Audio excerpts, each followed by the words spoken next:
What up, everybody? This is Jason Lee, and this is Hollywood Unlocked Uncensored. And I'm Melissa Ford, a.k.a. the Curve Queen. And Giovanni. Hola. Before we even get into the fuckery, people, download, subscribe, and all that other shit to our podcast on iTunes and Google Play. Google Play is giving us problems, but we're going to get on Google Play. We're going to work it out. Better stop playing Google. But download our podcast when we get to 100,000. Okay, I'll be honest. We've already had 100,000 listens. Really? Yeah, we don't have 100,000 subscribers because we're still trying to figure out how you get subscribers or whatever. But just download it, and we'll figure it out, and we'll give you more shows. Exactly. So Melissa and I had dinner recently, and it was 4 hours well spent, but you were quite quiet. You're a girly girl when you're around men. I am a girly girl when I'm around men, especially alpha males. So you want to start your week and recap? What have you been doing? Working out like usual. Because summer's coming, and I'm planning on wearing very little clothing. You're welcome in advance. Okay. But yeah, so we had dinner with 50. Yeah. And well, he is alpha. I'm sitting in between you and him. Two niggas who've been shot. The funny part was we were comparing how many times we had been shot. He'd been shot 9 times. I've been shot once. But telling the story, he was like, "You been shot?" I'm like, "Yeah, not as much as you." You were like, "Y'all niggas." Yeah, but I mean, like 50 is, I don't know. Like, it's just amazing to see where he's come from to where he is now. He's got multiple shows, very successful shows on television.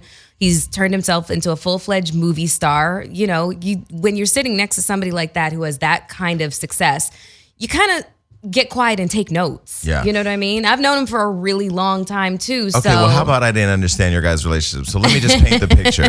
So Melissa and I ended up going to Sony Pictures to preview a new show he has called The Oath. The Oath. It's on the Crackle Network. Which I thought was very interesting because it's a show that chronicles the double lives of police officers. Yeah. So it shows like how they're a gang within the department. Exactly. And the first episode, which I guess we could share a little bit, starts with them robbing a bank.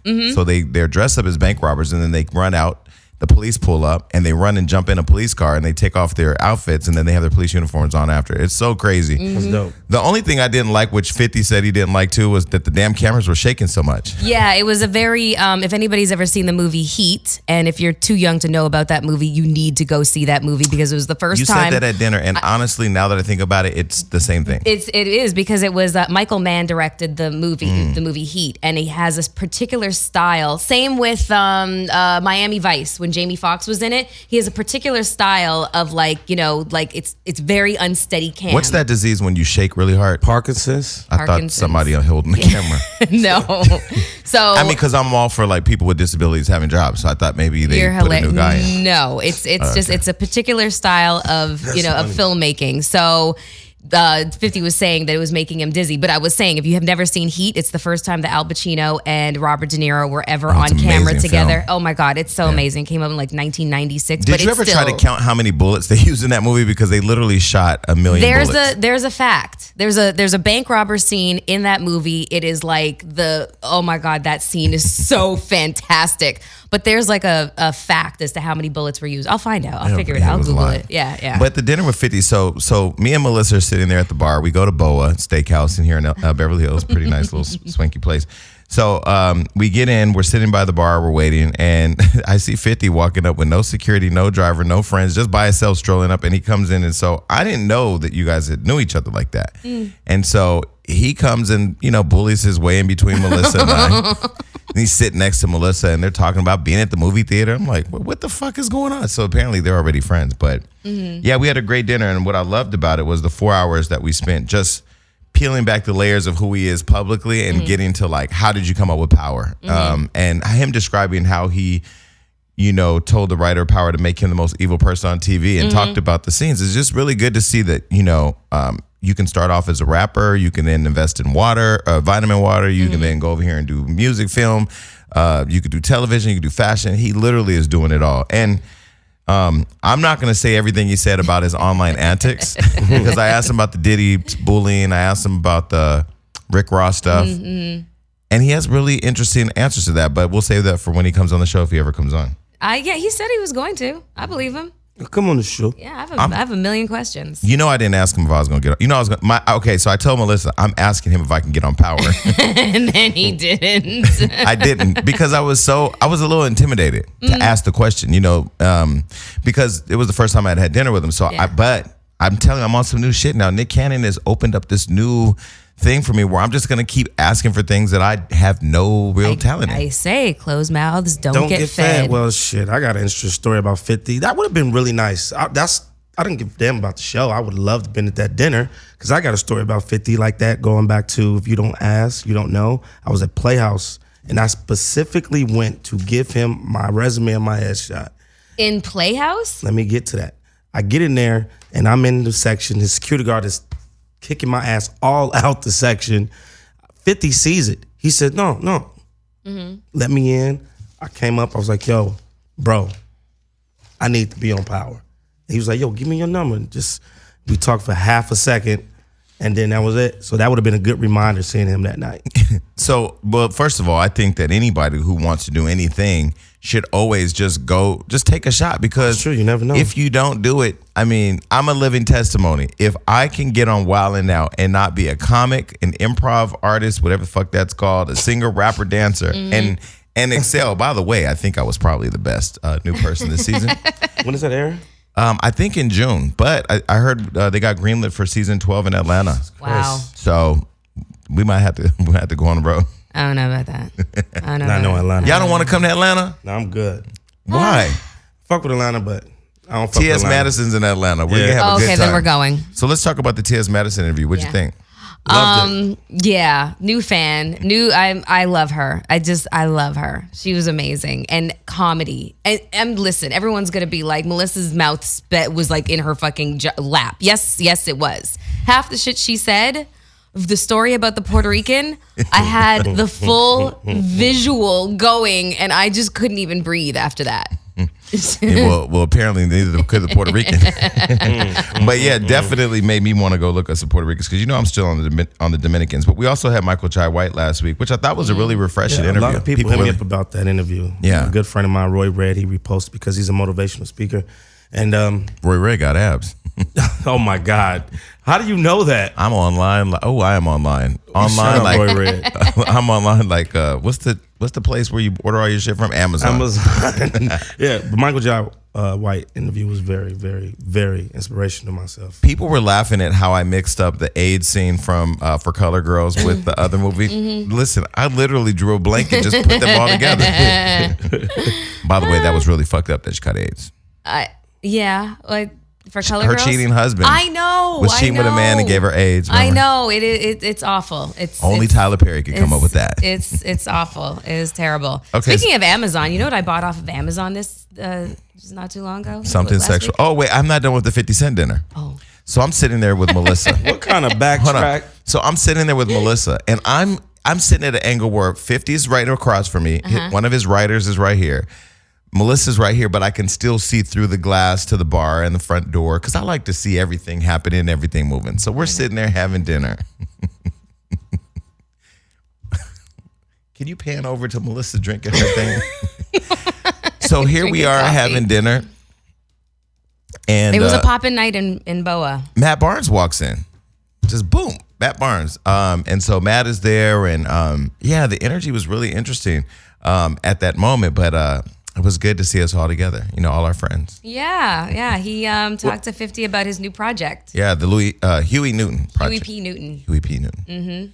Yeah. Maybe Black you can be Panther. one of the Black Panthers. I would. Hey, I could be a bank robber. I could whatever it was that was going on back then. I could totally. Yeah, I got an afro underneath this weave. Got a big old fro. Y'all know it. Yeah. But I was saying Amazon.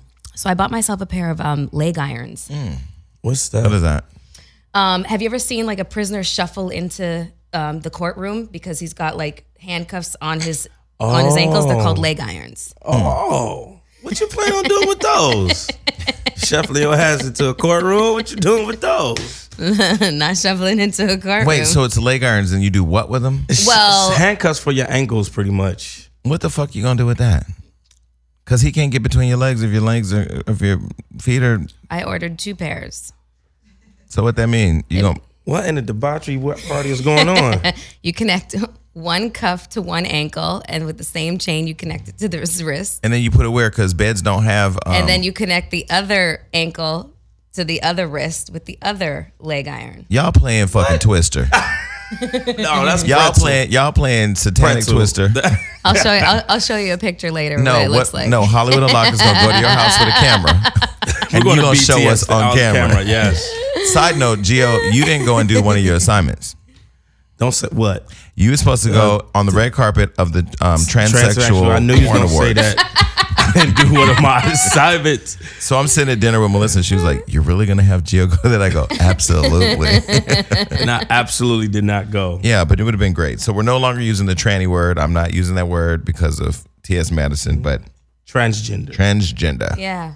Okay, so listen, I clearly don't have a haircut today. I am over. I noticed that. I am. Everybody has. I went to an event last night, and they were photographers didn't know whether to ask me for photos or pass. Ask you give you some money.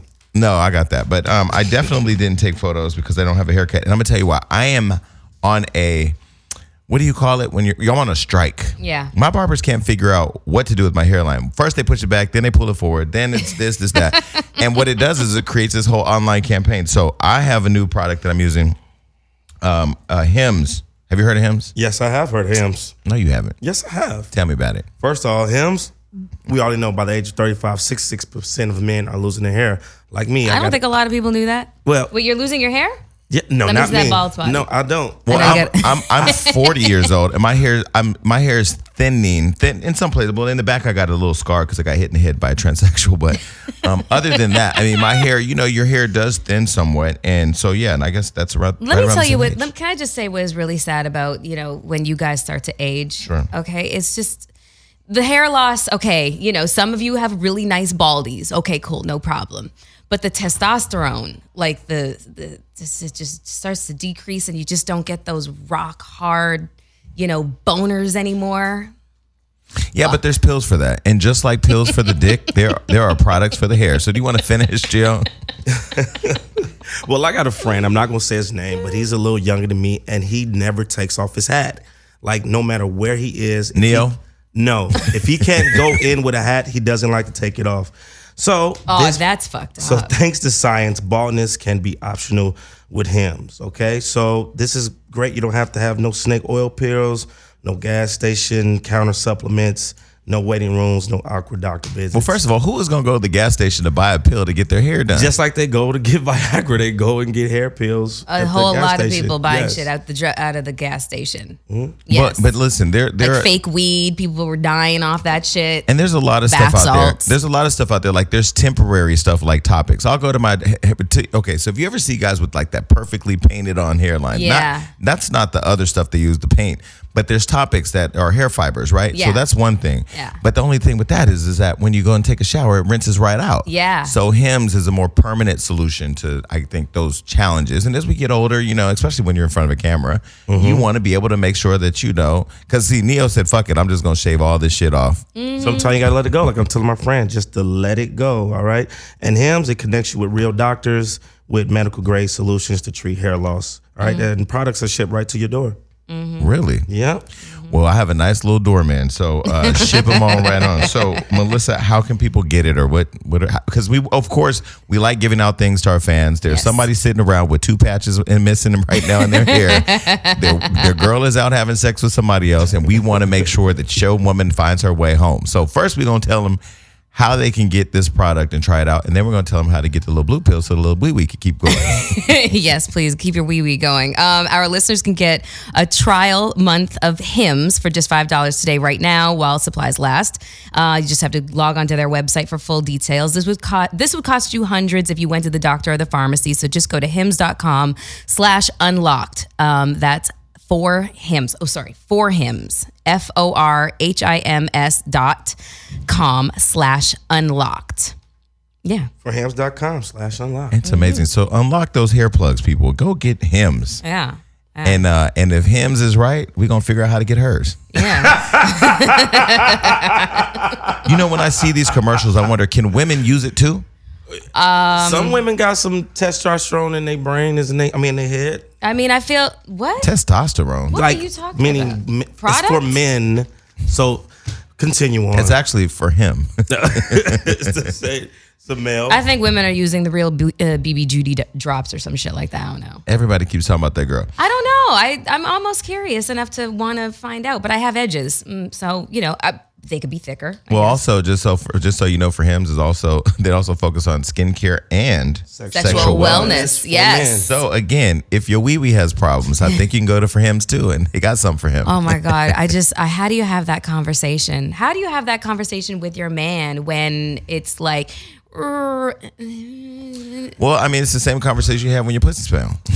When your pussy don't smell right. I wouldn't know what that conversation sounds like. I've never had it because my pussy smells like fucking I've been around peaches. women. I don't even care about vagina. I mean, I tell you right now, I care about vagina as much as I care about Trump. Oh, wow. And so if I'm in a room and your vagina smells like a Sloss and Swap meat trash bag in the back of a kitchen shop, of a chicken store or fish shop, I'm going to say something to you. I thank God I've never had really to tell some experienced girls. that. No? Not really. Not a lot at all. Like it's hard for me to make this one girl come.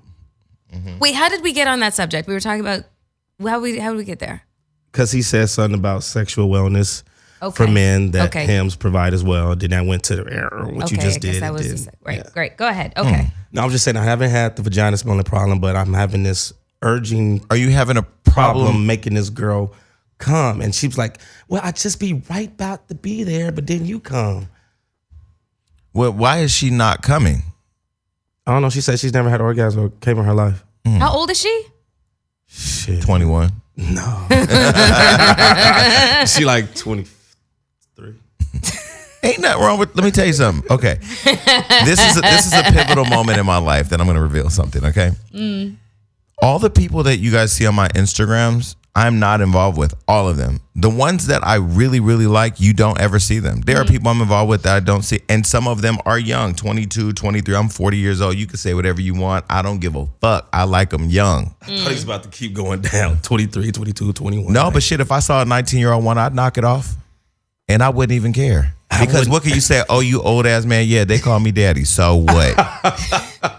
You can say whatever you want. Because listen, men do it with women all day long. Yeah. It's just like with men, it's easy to call us with gay men, it's easy to call us a pedophile because you see two men, a younger boy and an older man. It's easy to say he's a pedophile.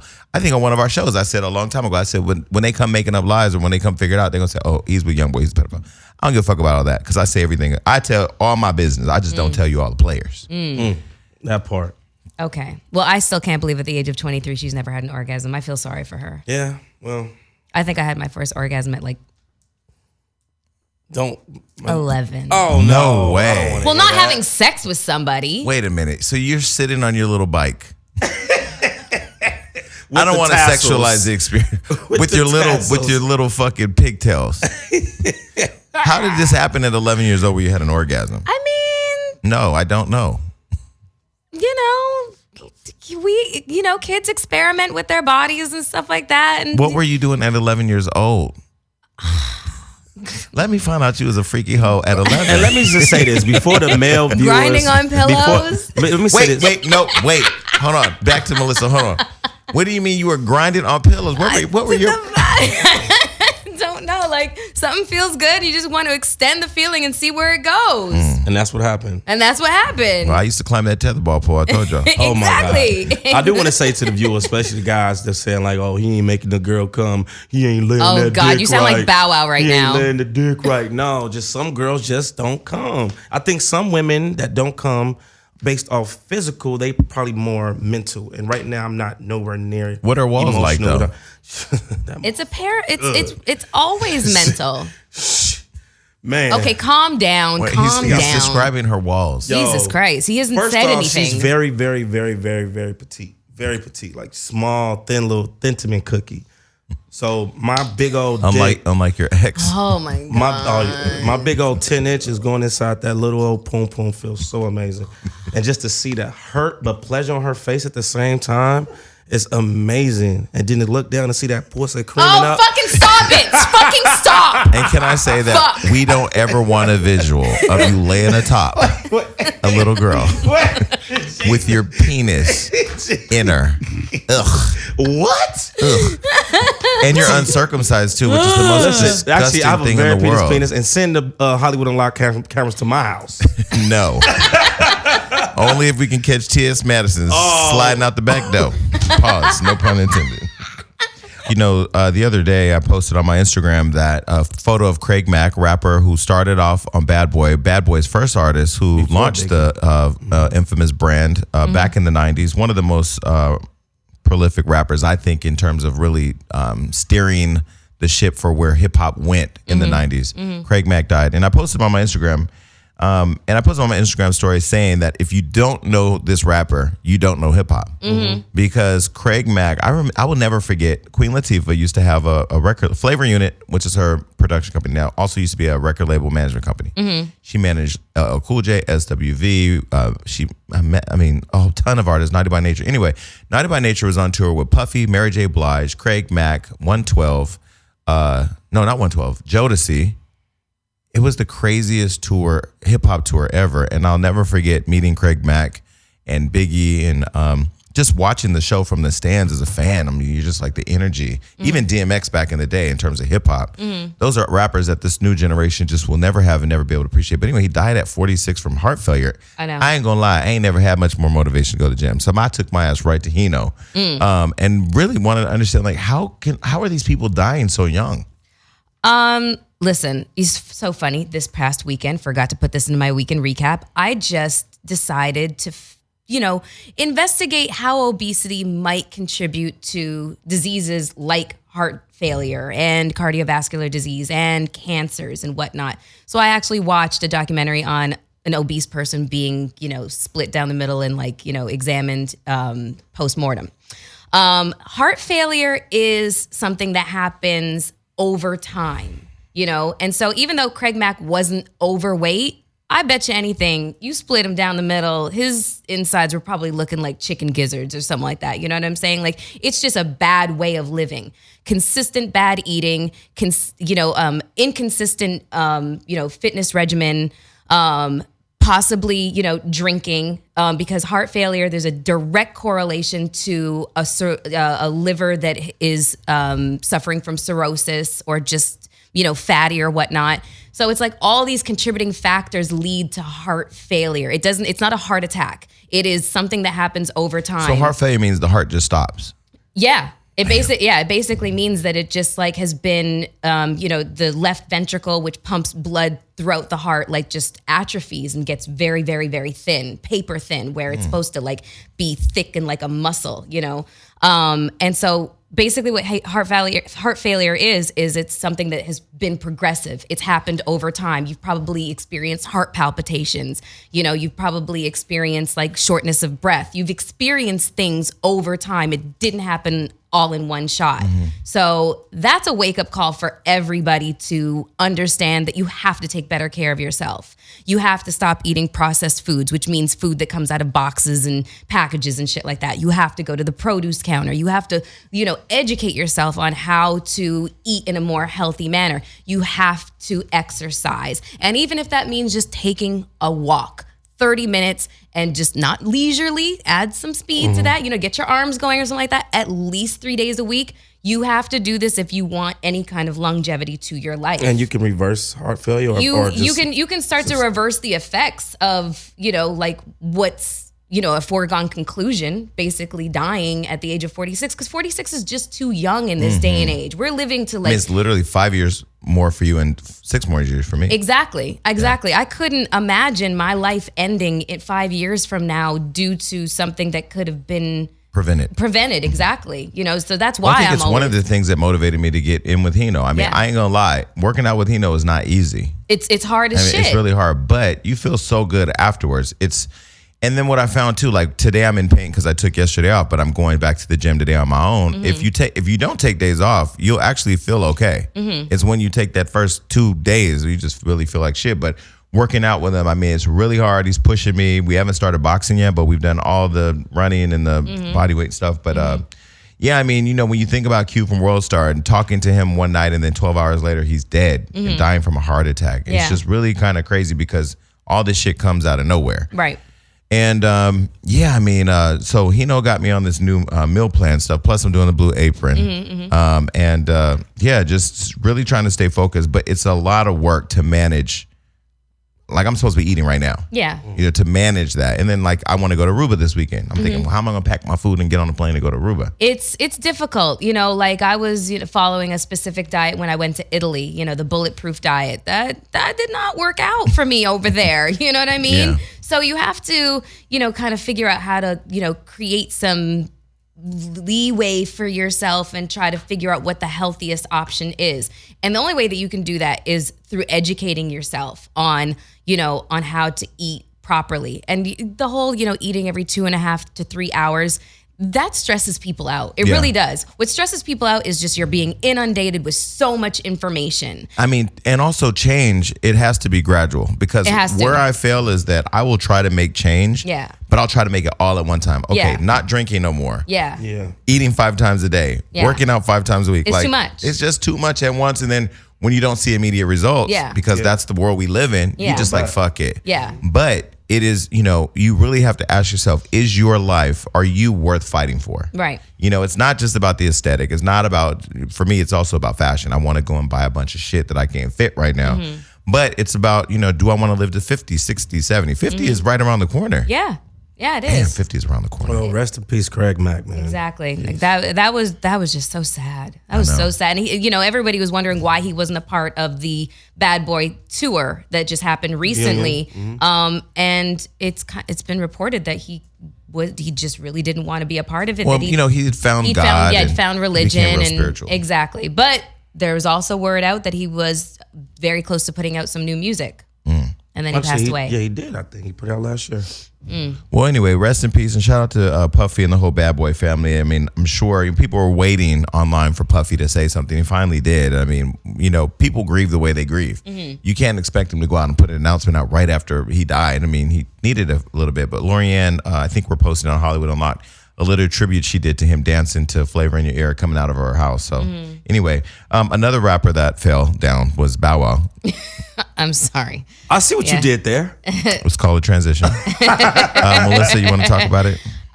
Okay, well, Bow Wow was, right now he's defending the hell out of himself. He's so funny. Hi, Shad. Said he tripped. Yeah, exactly. So he's defending himself, basically saying that there's a video of him being beat up. And he's saying that it was old footage and that it was edited and that is basically just not true. It was at a Future concert, right? Yeah. So right now I think he's actually here downstairs doing another show. So we're going to try and drag him up here to get the scoop. But yeah. And he didn't get beat up. He got pushed. Manhandled. He got attacked. But either way, in all fairness, because we are a fair platform, we posted the video of him getting knocked down and we posted the video of him getting back up. So at the end of the day, I don't know what happened in between. We would love to know, and I haven't talked to him. But yeah, I was wondering if it was because people were saying that it was Future. And on the show here, he had talked about Future a little bit, right? Yeah, I wasn't in that show. Oh, you weren't? But I watched it. Oh. Who was our co-host that day? I don't know. I think it was just you guys. Oh, okay. Yeah. It was a good interview. All right. What else is going on? Okay. Well, Trump fired Rex Tillerson on Twitter. So for people that don't know who Rex is. So Rex Tillerson was the Secretary of State. And for the people that don't know how important the Secretary of State is. I can explain. Please do. The Secretary of State is the highest U.S. diplomat on foreign relations. They are the person that talks to the head of state or the prime ministers or whatever around the world about foreign affairs. And so their job is to... He was doing a bang-up job, though. He was doing a good job? No. Bang-up job. Yeah, I was being very sarcastic. Well, I mean, banged up is a good thing if you're talking about, He was basically the go-between Trump and... world leaders. Yeah, I'm talking North Korean leader, Kim Jong. Kim Jong. Yeah, exactly. So, Trump assigns a job to somebody and then he undermines them the entire way. I mean, like John Kelly is literally like got 1 foot outside the White House. Meanwhile, he was like going to be the second coming of Jesus to this administration. So anyways, Trump has fired him. using his Twitter I account really to feel do like so. this is the this is the U.S. government apprentice. It is. No, but that's exactly the way he's treating it. That's exactly the way that he's treating it. Like a reality show. So this was the exact tweet that Rex Tillerson became privy to along with all the rest of us. Mike Pompeo, director of the CIA, will become our new Secretary of State. He will do a fantastic job. Thank you to Rex Tillerson for his service. Gina Haspel will become the new director of the CIA and the first woman so chosen. Congratulations to all. Congratulations to you, Rex, for getting fucking fired. Well, so let's mention, and in all seriousness, like it's a really scary situation how unstable our federal government is. If you think about it, he was in Africa on foreign affairs while he got fired. James Comey, the head of the FBI, was fired while he was in LA, while he was talking to other federal agents watching it on the news. I don't think, what concerns me is why aren't people mad and doing things about how unstable and how unsafe our federal government leaders are right now? How could we even defend ourselves right now? We're so chaotic. I'm frightened for us. So Sean Spicer, he's still trying to keep himself relevant. Die a slow, painful death, little motherfucker. Oh, shit. Tell us how you really feel. He's an asshole. So he sent out a tweet, which was really, really funny because he made a typo. But the typo was so apropos as to what it really Don't indicates. nobody know what that is? Okay, the fuck is an apropos? These black people watching the show. It was unintentional, but it was unintentional in its truth. So he said, Secretary Tillerson is a true patriot that has severed our nation well. Severed. He tried to say served, but severed. Yes, that's exactly what you guys are doing. Thank you for serving. Mike Pompeo will be an outstanding Secretary of State. The Senate should act swiftly to confirm him. Stop trying to be relevant, motherfucker. No one cares about you anymore, okay? You are a fucking joke and a has-been. Bye. But in all seriousness, outside of that, people need to get active in their government. Again, we talked at our last show about Aja Brown running in Compton against Stacey Dash. Like, this shit is becoming comical at this point where people can the wrong people can just throw their name in the hat. But if we aren't woke, we'll elect the wrong people like Trump. I blame every single person. Every day I wake up. Last night I was at my house with a friend. It was 2:00 in the morning and we were watching YouTube and I found BET had a presentation from Michelle and Barack right as they were leaving the White House. They had all of black excellence over there, from Angela Bassett to Yolanda Adams to Common to Jill Scott, the Roots. And I'm looking at it and I'm like, this is the same White House right now. It's the same White House where we have this fucker in there who's just ruining everything. And, the fact that you could fire the heads of our intelligence community on Twitter, like the world finds out before they do. Yeah, that's sad. How would how would you even want to work with somebody like that? I don't know. I just, again, if I could say anything, if anybody's listening, if you're not registered to vote, I went to DMV the other day. I checked, need to register to vote just to make sure I'm registered for the right place because I'm going to vote for everything down to whether or not niggas should have 5 pieces of paper. For real. Save our trees. Okay, what else? Okay, so United Airlines is under fire. They just had a situation where a dog died after a flight attendant required a passenger to stow the puppy in the overhead bin. Okay. So you're on a flight. So hold on. That's number one. This is the set. Where is my dog? God damn it. She's in her bag. Okay. In her stowaway. Put it in the overnight bag. Put it in the bin. Anyways, the most recent thing that just happened was a dog that was supposed to fly from Kansas City to, to Oregon, ended up on a flight to Japan. They mixed up 2 fucking dogs. So their German Shepherd is in Japan, and they ended up with a fucking Great Dane. They're like, who is this? So United Airlines, you're fucking up. But okay. What happened with the dog now? Let's just go back to, okay, so you're sitting there with your dog, okay? And it was a small dog. It was under 25 pounds, which is the allotted amount. To put on your lap. Yeah, it's or underneath the seat. That is allowed to be, that's the weight that a dog can be up on the airplane. Okay. Over 25 pounds has to go in the cargo section underneath the plane. I am trying to figure out the flight attendant's reasoning for saying, ma'am, you need to put your dog in the overhead compartment. Well, the flight attendants now issued a statement saying they didn't know that there was a dog in there. So here's my thing. Here's where there's shared responsibility. I feel like there's shared responsibility. There is shared responsibility. I'm going to say if Melissa Ford was on a flight to Japan With Daisy. with your dog, Daisy, your little dog who's been running around the studio trying to take a shit everywhere. and the flight attendant said, ma'am, and this flight attendant could be black, white, male, female, Asian, fat, skinny, old, young, don't matter. Said, ma'am, put that motherfucker in the overhead bin. You would not do it. Absolutely not. You would not do it. I would ask her, when did you start smoking crack? Right. I would be, I'm sorry, emotional support. Fuck off. So now I don't understand. I mean, I'm going to just play devil's advocate. I feel like we live in a sue-happy nation now. Oh, this is the most litigious country in the fucking world. The only image that's come out is of the woman on the phone with her 2 kids who appear to be crying and a dead dog bag.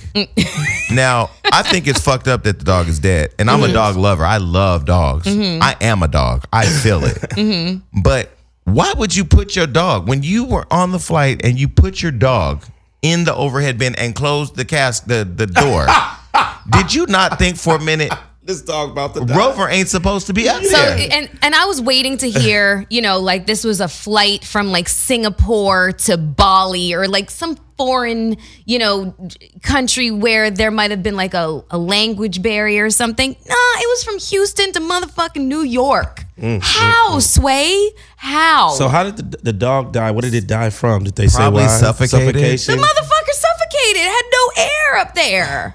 Like, And can she you didn't imagine? think Can to you check on her. like suffocated, asphyxiated? Like, there's all kinds of bags At the pushed end up of the on day, him. why was you letting your dog sit in the overhead bin? It was not a scarf. I don't care if you get on the plane and you know for a fact that you wouldn't be in an overhead bin. We couldn't even be in a bin where you close and cut off all the air. Why would you let your dog go up there? I don't know. So now the Shared airline is responsibility. saying that it will require in-cabin pet bags, to be carried in bright colored bags. I'm like, oh my God. It's so obvious what a pet bag looks like. There's holes in it so the motherfucker can breathe. Like, You cuss You too got much. a budget for yours. You cuss too much. sorry. I just was very upset about this situation. Side note, you don't need to have kids. I've been watching you parent your little dog over there. It's the worst. That thing. Fuck you guys. It's the worst. You like, look, little bitch, sit down. I'm like, she don't understand what you're saying. She does understand. I'll be that parent where I'm like, No, you need to be that parent and put your kid on a leash. That's your I problem. would put my child on a leash. Anyway, shout Nice, out safe to United. I'm gonna keep flying y'all, but please do better with the dogs. I'm not bringing my dog anymore. Okay, I'm whatever. just not going to do that. It's not going to happen. So there has been a massive national protest. Students have walked out of schools and they're demanding action on gun violence. Nationwide walkout. This makes me wish I was still in school because I would have loved to have participated in this. Right now, there is 7,000 pairs of shoes on the White House lawn, or like the great lawn that's just, kind of Outside the gate. outside the gates. And each pair of shoes represents a child that's died from gun violence in schools since Sandy Hook. 7,000. Like, that's crazy. Mm-hmm. That's crazy. That's insane. So the NRA, they're just not backing down. They're drawing a correlation between we secure your banks, we secure institutions like my museums, airports, et cetera, et cetera. So that leads to why not arm schools and with security and teachers. Before we get into that, because I know you have some stories you want to share, let me say, I want to try to explain the NRA's perspective. Okay. Okay. Not to say that I support it. I'm not an NRA member at all. I don't have a gun anymore, but I'm not an NRA member, but I do believe in being able to bear arms. So the NRA stands for National Rifle Association. That's an association that is paid, that raises money or is paid dues by members to be able to defend the Second Amendment of the Constitution, that we all have the right to bear arms. I used to work in my previous life for the California Nurses Association, CNA, and my job was to represent the rights of nurses in California. So advancement of legislature that expanded their rights, protecting their safety in the workplace for nurse-to-patient ratios, used to negotiate all of their benefits and all their contracts. And so I understand advocacy and I understand the importance of being able to advocate for the group of people you represent. But even when I worked for SEIU or CNA or NUHW, National Union of Healthcare Workers, no matter who I was representing, I always looked at cases a certain way. I looked at, one, how does this case have an impact on the whole movement of the CNA or the union I'm working for? And two, how does this impact the community and patient care in general? On one hand, I understand the NRA defending the Second Amendment because that's why they're there. They're funded to do it. They pay politicians to defend it. Unions like CNA pay politicians to fight for legislature on healthcare workers. Every union that has a police union, teachers union, every union pays to play. They pay to put certain people in office, and they do that. So that's not anything that's out the norm. What I find out the norm is that it's okay to fight for the right to bear arms. But do you need to have the ability to bear every arm, like a machine gun? Why do you need to have an AR-15 exactly. when you clearly see like all of these in our weapons are being used domestically to kill people, in particular children? Nurses in the hospitals, whenever they had a bunch of deaths happening in the ER or on different floors, they say, okay, a critical care nurse is going to be on a 1-to-1 ratio in the ICU, and in the ER, we're going to be on a 1-to-2 ratio. That allows people like us to come in and say to a hospital, when these patients are being affected in patient care, look, what was the ratio? You can look at the schedule and see your ratios were off. You impacted the safety of this person. We have no measurement tool to measure the impact that the lack of safety or legislature around gun control is affecting the safety of children, which is crazy to me because everybody keeps saying children are the greatest asset, they're our richest asset and all that. How can you, after Sandy Hook, see a bunch of kids just get gunned down and not say, you know what, we understand the right to the Second Amendment and we appreciate the NRA, but we all have to come to the table and figure out a solution. Right. I don't get that. Right. And I'm not even a parent. Right. I mean, the Second Amendment was written in 1791. This was a very different country in 1791. Right. Okay, it was lawless. There was no real such thing. Get away with murder. Well, the right to bear arms is the right to protect your homestead, right to protect your family, because you never knew who was going to roll up on you. Like, take away all of, just the advancement of technology and what it's afforded us just over the course of the last 100 years alone. Like, this was a very different country back then. So the right to apply something that, made sense back then to now is just, it's more than antiquated.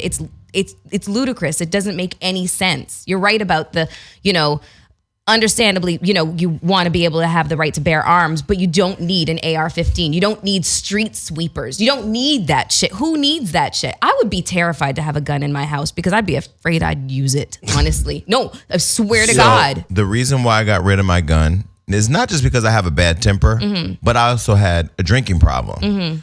Me mad and drunk with a gun. It has never been a good. It's never been a good scenario. I will never forget when I bought my first gun. My first gun was a .380 with a hairpin trigger, which means like you could barely just move it and the motherfucker will go off. Right. I will never forget putting it in I had a filing cabinet in my bedroom because I had, I don't know why I had files at 19 years old or 18 years old, whatever.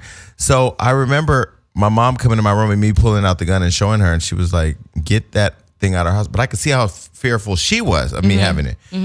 I just don't need to have a gun. Yeah. I live in a secure building. I can order security when I need to have security. Maybe during Boom we needed a gun.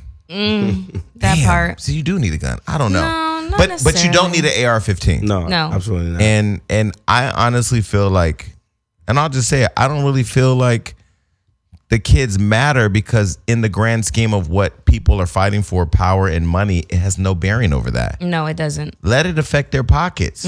Oh my God, there'll be legislation immediately. And when you talk about, I don't know, I just think gun violence in our country, which is so interesting because coming back from Australia where people are looking at me like, we don't have those problems here.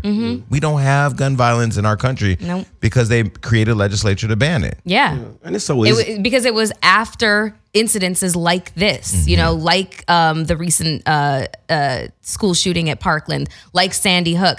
They took action and they were like, we can't have this anymore. The last occurrence of something like that was like in 1996. Since then, there's been nothing. Canada, same. But there's so many countries that the U.S. could pattern themselves after, but It's just the reason for the NRA being such a powerful institution is really insidious because they line the pockets of politicians. You know, I think it was amazing to see Whoopi Goldberg and I think is it Governor Cuomo out with the kids today in protest. So it was good to see that, and it's good to see these kids. And having come from a union background, I can tell you that there's nothing more powerful than concerted activity. And if you look back to the '60s civil rights movement, women's rights movement, the LGBTQ ISTZ movement, like having organized, concerted, organized marches with clear messages always have some level of impact. Yeah. But what really has impact, and I know people don't believe in this, is your power to vote. Like, go out and vote, man.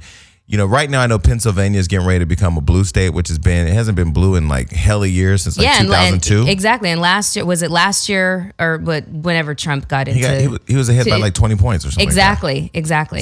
So it's having an effect. Yeah. And when I try to find the silver lining in Trump, the silver lining for me is that he really is so polarizing the Republican Party. Like, he's polarizing it. But when me and my friend were watching the Obamas last night, just watching Michelle rapping to Common's lyrics and watching how Barack put his arm around her and how eloquent he was in speaking in the class.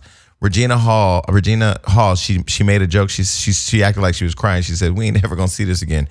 I don't understand how we went from that to this. Oh yeah, sidebar: Donald Trump Jr. is getting a divorce. The one that looks like he looks like him, American Psycho. Yeah, the one that looks like Bret Easton Ellis's character in American Psycho. Listen, she probably Serial don't want killer. no parts of this. Let's not even get into the fact that there's a porn star who's now trying to give her money back so she can speak freely about yes, how girl, her and Trump, yes, and Stormy. They actually made a hint at the fact that she might have some type of evidence of this sexual thing. If she comes out with a sex tape with the president, I'm telling you right now, if we don't impeach him, I am moving out this country. I'm out of here. Hollywood Unlocked is done. Okay, so listen. Shout out to Laverne Cox. Speaking of transsexuals, Laverne Cox apparently is in love after meeting a man on Tinder. Yeah. Wow. That's nice for you. So she's off the market. It's nice for who? For her. For Laverne Oh, Cox. I thought you said for you. I'm like, for me. Oh, okay. So anyway, congratulations to Laverne. And so, how the fuck did she find love on Tinder? Seriously, it's possible. Well, I think like you were on Tinder before, and I recently, while I was in Australia, joined Tinder. And I did use a photo of me to put it up there. And so when I do swipe right, I'm finding a lot of matches, and I don't know if it's because people recognize me or because people literally want to connect. You'll find out pretty quickly. Oh, I know. Yeah. One of them talked to me about how he wasn't thirsty and he don't fuck with a bunch of niggas, and then said, you look familiar. I unmatched. Yeah. Listen, one time I swiped right on this guy, and I had a feeling. I just had a feeling that he just was gonna know who I was, because when I was on Tinder, I would swipe right on guys that there was a really big chance they had no idea who I was. So that meant. But would it matter? I mean, because now because now when guys come up to you, they know who you are. Does it matter? I'm gonna say that yes, it does. Sometimes it matters in how they, react to me and how they treat me, and like that whole fandom thing. Like, okay, a sidebar for all the guys in my DMs talking about you should give a regular guy a chance. I've given you regular motherfuckers a chance. Okay, y'all exactly fame, not famous. We've already established on the show that all of us are the same. I just like all of us are the same, and that's why I'm fighting for the guys in your DMs right now. No. If you're watching the show, stop right now. Pause. Go to her Instagram, DM. But my question is why would you not give a guy who knows you a chance? He might be the one that actually praises you and holds you up as the king you need. No. Okay. Swiped right on this guy. Had a feeling first thing was gonna be like a whole "Are you really?" His first comment was, "Yeah, right, you're fucking Melissa Ford." And I was like, I guess you'll never find out. Unmatched. I'm sorry, I'm not talking to somebody who's going to say something like that to me. But you didn't have a picture of your face, or was it? Yeah, okay. It was clearly me. But you know what? I have imposters, so it might have been somebody else, posing as me. That is definitely. I can understand his confusion, but I didn't want to work through it with him. I don't know you. I'm gonna get on that. I won't lie. I haven't met anybody yet, but I've been talking to I think I have about 10 people that I've matched with that I am talking to. Make sure you don't turn into pen pals because that's what motherfuckers like to do on Tinder. No, but I'll be honest with you. I have ADD and I am the one taking my time to talk to somebody. Talk to them. Now, I did post something yesterday on my Instagram. I posted a little funny video of the little midgets on the show in Atlanta. Little girls. What are the Little Women of Atlanta or wherever they are? They're fucking small. They were talking about how friends that don't talk every day. And I was just saying, like, for me, I am at a place now where if I do show interest in you and you don't talk to me back, I unfriend you, I unfollow you, I unfollow you in life. I'm done. And I don't even look back. And I had to tell my friend yesterday because we were talking to somebody else. I said, now I really in life don't fuck with nobody. Like, it's so crazy how I used to be this social butterfly that wanted to be around everybody all the time and at all the parties. I don't go nowhere and I don't fuck with nobody. And so if I show you some attention and you don't reciprocate that, I'm out. Tinder right now it's giving me what I need, and I'm finding some amazing looking people. 'Cause I'll be honest, I haven't looked at one bio. I don't give a fuck if you're a biochemist. I don't give a fuck if you sell drugs. I don't give a fuck if you are an AR-15 owner at this point. Just what he looks like. What you look like, then we get into the conversation, and then if it makes sense, I'll meet up. I'm trying to download it. Well, you're trying to download Tinder? Yeah. Okay. Well, I'm going to tell you right now, you're going to have problems with Tinder. Don't even do it. Why you say that? Because you're going to meet a bunch of girls and you're going to be doing a bunch of shit that you shouldn't be doing. Right now, you should be focused on you and acting. And the girl who's you're trying to give a come to or give a, what is he trying to give her? He's orgasm. Yeah. Oh, no, that was just a one-time thing. I'm done with that. Oh, for fuck's sake. I met her yesterday. So are you still dating the girl that you met her yesterday and had sex with her yesterday? Yeah, that sounded about right for Giovanni. I'll be honest, I don't do that anymore. I can't. Anymore? Well, I did yesterday. One, I don't even bring people to my house because, again, I don't want people knowing where I live. Well, she know where I live. But as far as your question about the other one, I don't know, man. You just keep setting yourself up for failure. I don't know how I'm single. I can never fail when I'm single. That's true. I don't know. I like her a lot, but just do you. Right now is not a time for a relationship. No, I'm not trying to be in a relationship at all. Get this money. I'm gonna get in a relationship when I get on Power, so I can walk down the red carpet with a motherfucker. All right. Well, congratulations to Laverne Cox, because she also said that she showed up at their first date, the guy who's now her boyfriend, without any makeup on. Oh shit! I'm not even doing that. Do you think Laverne Cox is a pretty woman? Walking down the street. I don't know what Laverne Cox looks like without her makeup on, honestly. I can imagine. I can see it. Do you think Laverne Cox is pretty with makeup? Yeah.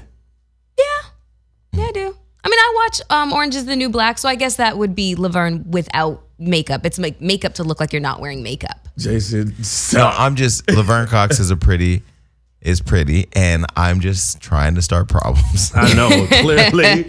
I just saw a picture of Laverne Cox looking just like Beyonce. I was like, no, you didn't. Yes. Stop. We're not going to airbrush. Sorry, the show just had a blackout moment. What we're not going to do is ever disrespect. Don't nobody look like Beyonce. Nobody. And Beyonce and Jay-Z, thank you for going back on tour again around tax season, and the cheapest ticket is $400. Beyonce and Jay-Z are totally ruining the fucking economy because every time they go on tour, they go right during tax season, right?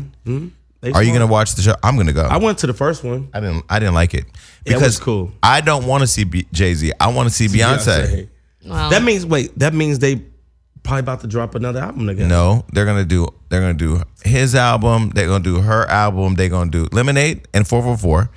So somewhere there better be a story. I need to see who he fucked and pissed her off with. Well, there's a meme going around that the only reason why Jay-Z's going on tour with Beyonce is because she ain't leaving alone for 5 months. Nah, that's not true because he just went on tour. But that's the meme that's going around. People need to stop with that. Okay, but side note, I was at the club the other night on the low. I went to Hyde, and I was at a table in the corner, and Hyde on Sunset. Yeah, but I can't remember what night I went. I think I went Sunday. I was there. I saw you. No, you didn't. Yes, I did. Did you speak to me? No, I was fucking filthy wasted. You did not see me. Yes, I did. Where was I at? You was at Hyde in the back corner at the table, looking through the bushes, trying not to be seen. That's not true. You weren't there.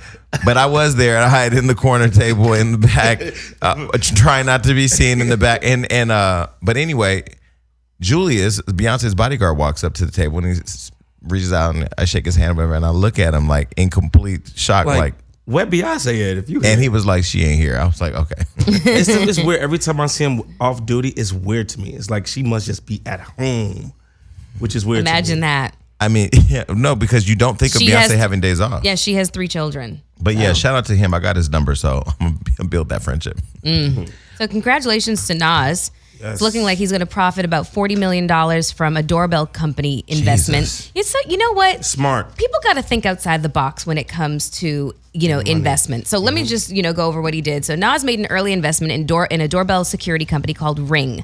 Amazon just acquired Ring for $1.2 billion. Yeah, he made an early investment too. Yeah, so he made an early investment, just kind of like what Quincy Jones did with Viagra. That was a good one. Did he invest in it? Yeah, I was told by a really good source that he was one of the early investors in Viagra. Really? Mm-hmm. Wow. How many kids he got? How old is his current wife? I was told by a really good source that Diddy choked with The Weeknd at Madonna's party. What? I was told by a really good source that Travis Scott and Tory Lanez. Oh yeah, well that's on Hollywood Unlocked. That's a really good source. Yeah. Okay. Anyway, sorry. Well, anyway, so Nas is going to reportedly pocket about $40 million profit. And his business firm, Queensbridge Venture Partners, is also going to, be a part of the windfall. And we submitted, funny thing is Black Excellence. This is Black Excellence. He is an investor, a rapper turned investor. And he was actually one of the first few people that I submitted our package to when I wanted investment with Hollywood Unlocked. It just never got back to us. Right. Well, it's a good thing he's got this, new windfall because Khalees is, still looking for a little bit more of a payout in regards to their child custody, battle that's ongoing. Well, he got money now. Yeah. She says the $8,000 a month isn't enough. What? How old is this? How old is the kid? So their son, Knight, is between 6 and 8 years old. What the hell does a 6 8 doing with $8,000 a month? First of all, there's health care, child care, somebody watching the kid, setting up the kid for college, whatever. The bottom line is these people live different lifestyles than us, right? Yeah. Remember Mariah Carey was dating a dude that she had an agreement with that she would get $50 million when they broke up. Could you imagine? I'll tell you right now, if I have money like that, we break up, you want the $50 million, you want to walk away broke, or you want to come a missing? One of the two is going to happen. I'm not giving you $50 million. Yeah, I'm not giving you no $50 million. Yeah, well, they hammered out that agreement when their son was 3, but she's basically saying that as a result of, he gets older and there's more costs involved. She's married now. And she got them food trucks and she's a chef. She traveling the world. She got to pay them bills. Yeah. Continue to do what she do. And Khalees, if you don't come on this show, because Khalees is coming on the show. Yeah. Yes, but she's just so busy. She's really passionate about her cooking and she's just been busy and out of town. I do miss her music though. I'm not going to lie. Oh, I know. I was in Australia and I saw a song come up and I forgot what it was called. But it was on the video. Gotcha. Because they still show music videos over there Milkshake? apparently. It wasn't Milkshake. It was a song I had never heard of before, but it was an amazing. It wasn't Bossy. It was a song I'd never heard of before. Oh, okay. But it was big over there apparently. So congratulations to Khalees and congratulations to Nas. Yeah. Now that you got that $40 million, we still collecting checks over here. Okay, so let's fantasize for a second here. If you could go back in time, what would you invest in? Uber. Me? Yeah. Uber. Facebook. Uber's worth $250 billion right now. Facebook is worth so much more, I guess. Isn't it? I don't care. I don't know, but Uber is just. Shout out to Evan too, the owner of Snapchat. 23, 24. No. Snapchat's Evan, the owner. No, but it's losing money and it's lost. It's dropped. Exactly. $16 billion. Kylie sent out a tweet that basically said, "Oh my God, I don't like Snapchat anymore." And they started plummeting. It plummeted. Oh my God. Dropped six. Their evaluation dropped 6 points. Do you think that he could have had a lawsuit? They could have had a lawsuit on their hands? She has the First Amendment. She has the right to freedom of speech. Yo, them Kardashian Jenners are some powerful. They're like fucking Super Saiyans. Yep, and that's why we post them on Hollywood Unlocked. Okay, what else is going on? That's it. Wow. Okay. Well, anyways, okay. Moving right along. Oh, I wanted to segue that into investments. So sometimes you just have to think outside the box. Is there, just a lot, empty and weeded up and not doing anything? Turn that shit into a parking lot. There you go. Don't say I didn't ever do anything for you. What the fuck are you talking about? Investments. Where did the parking lot come from? Where was the transition? I know. I'm talking about investments. He invested in a doorknob company. You know what I'm saying? Who would have thought but that's that he technology. See, the thing about a car lot, right? I'll give you an example. Easy. Not a car lot, Mm-hmm. a parking garage, whatever. Right across the street from where I used to live, there was an empty space where they in Hollywood, right across from the W, adjacent to the W, there was a parking lot, and so there's only a certain amount of parking spots you can have a day. There's only a certain amount of. But it's always going to be in use. But wait a minute, they just built an apartment complex on that motherfucker. Okay, well I don't know what the motherfuckers who owned it did So wrong. now all those units, that's monthly rent at like $3,000 a unit or more. So yeah, you buy a parking lot and then build that bitch. Build some on top of it. Yeah. You can own it and go and sell 50% of it to a developer to build on top of it and own some of that space. Or Exactly. whatever. Think about the things that we cannot go without. You know, that we're all going to die. Funeral homes. I'm not dying. Okay. I'm going to the gym paper. as well. I live Okay. here. Fine. Grocery stores. Toilet paper. Yeah. You can buy groceries online with Amazon. Okay. And Blue Apron. Okay. You can shave razors. You need razors. Razors. Tow truck companies. Everybody's always getting towed. True. Just trying Toilet to- paper. I have a, Do you need to take a wait. shit, motherfucker? I have a story about the DMV, and please What? tell me if I'm wrong, Okay. So the other day I go to the DMV and there's just tons of people. I haven't been to the DMV in a long time. There's people all the way around the corner. And I hate the DMV. And you know, I'm looking at the line. I'm like, not today, Satan. I'm not getting in that line. So I walk in very slow and I lean against the counter. Try to stick his ass in a line. No. I walked in. I leaned against the counter and I said, "Excuse me, my throat. Can you come closer?" Because I didn't want to say this out loud, but she came closer and I said, "I just had surgery on my back and I can't stand in lines." So she put me ahead of everybody at the DMV, but that wasn't the bad part. She had me sit in the handicap seat. So now I have to sit down real slow and I'm sitting in the chair and I'm so embarrassed. I don't even want to look back because God forbid somebody see me and recognize me, take a picture or something. Oh, shit. So I had to act handicapped the whole way through the experience. But I got everything I needed done in like That's 25 smart. minutes. Which DMV were you at? Hollywood. That's the worst. Is that one of the wrong? worst ones. No, Yeah. absolutely not. I would listen. Hats off to you, sir. You have a loose moral code there, you Hats buddy. off. It's the same reason why you parked in a handicap spot today. She I did not. She is a handicap placard. I do.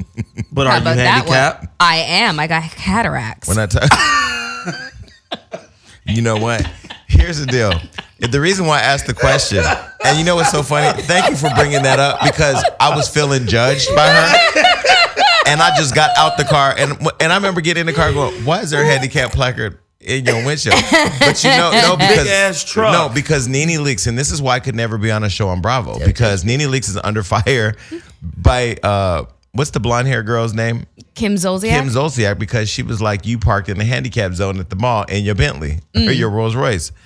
My thing is, I'm gonna be honest with you. If I have a Rolls Royce or when I have a Rolls Royce, I'm gonna get a handicap placard because there are things that I'm handicapped in. Relationships, sometimes grammar, Oh God. spending money. I mean, I need to get in and get the fuck out before I spend up my rent. So My grandma used to do man. that shit. She used to park in a handicap spot and have me walk like I don't something wrong Like with you're me. the Hunchback of Notre Yeah. Dame. And let me say to everybody that's saying, "Oh, you guys are fucking evil talking about handicap." We're not. I have a profound respect for the handicap. Before my mother passed away, she was handicapped. But I'm just saying that doesn't take away from the fact that I don't like waiting in lines. I have a disability, ADHD. For me to stand in the line for 2 hours, I would fucking go crazy.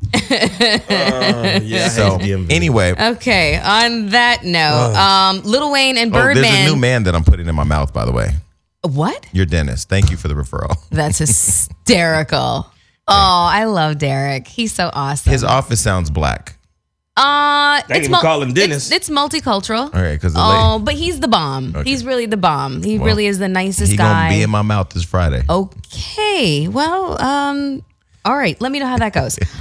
Lil Wayne and Birdman have decided to hug it out. God, I'm Yeah. happy. Come here, baby. Let me get it good. Okay. Gio, do you know the history here? What's the beef between the two of them? I'm assuming it Allegedly, all. some unpaid money that Birdman owes Lil Wayne. That pretty much a lot of $51 million. that other rappers are actually even included into their raps talking about pay Lil Wayne.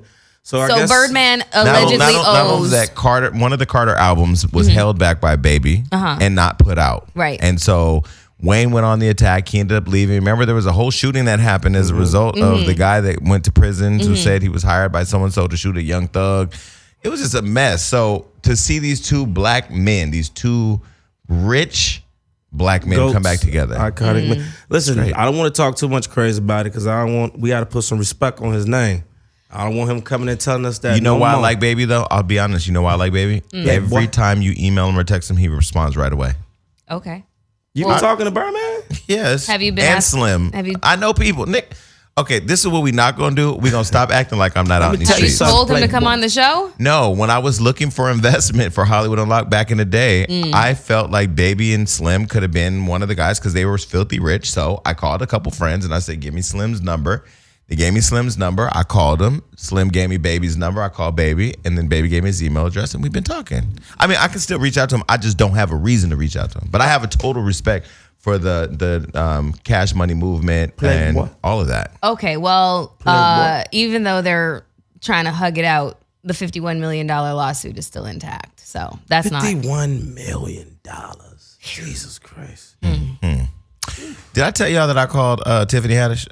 Yeah, you told it last week. Okay, so I text her, and I sent you what I texted her. She's yet to respond.